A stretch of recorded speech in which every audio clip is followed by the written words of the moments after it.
Hello and welcome to week 4. It's time now to have me tell you a little bit about your assignment for this week, which is to write a human interest story. So what is a human interest story? It's a story about a person or a group of people who are doing something interesting, something perhaps challenging or enlightening or fun. So when you're thinking about doing a human interest story, there are certain aspects that you want to focus on. Focus on a person, a group of people, and select people who are engaged in being affected by an event. An event, likely a trend or a problem or a phenomenon, something that they're doing. It could be that they're involved in sports.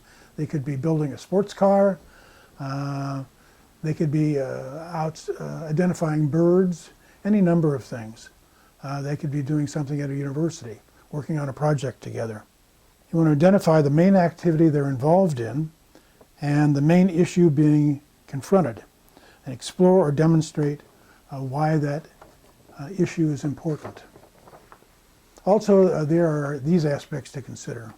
You want to capture conversation in your report to document what they're talking about and how they feel about things. And capture their reactions. By doing this, you can identify what they consider important, and also what their values are, how they evaluate things. That'll come out of that. And finally, you should bring your story to life by visualizing it, describing the people in it so we can see them. In addition to writing a human interest story, there's going to be some instruction this week, and it comes from William Zinser. Zinser is a very important person in the field of nonfiction writing.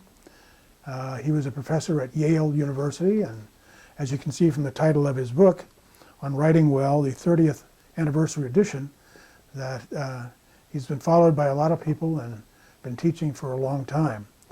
The 3 things that you're going to be learning from him about is simplicity, clutter, and style.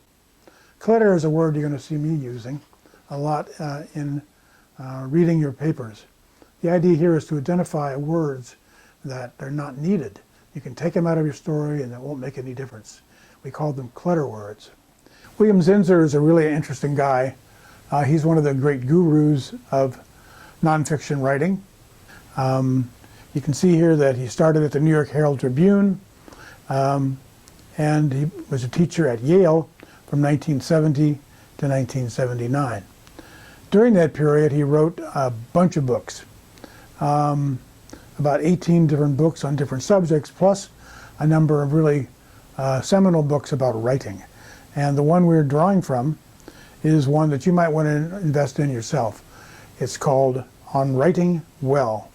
It was written in 1976, and it's been republished at least 8 times since then.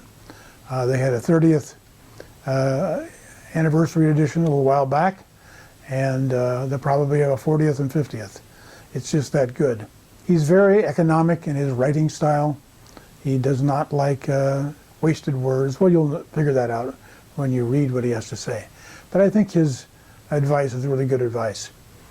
If you go back to the syllabus too, you'll see a list of other books that you might want to consider getting or reading that are really useful to give you some help with your writing. So that list is in the syllabus. In addition, to get a sense of what a human interest story is, you're going to read 2 really good stories. The first one is called More Power to Him, and it's a satirical story about a man in St. Petersburg, Florida, who has a mania for lawnmowers, and I think you'll enjoy that. The other one is a little more touching. It's called The Girls.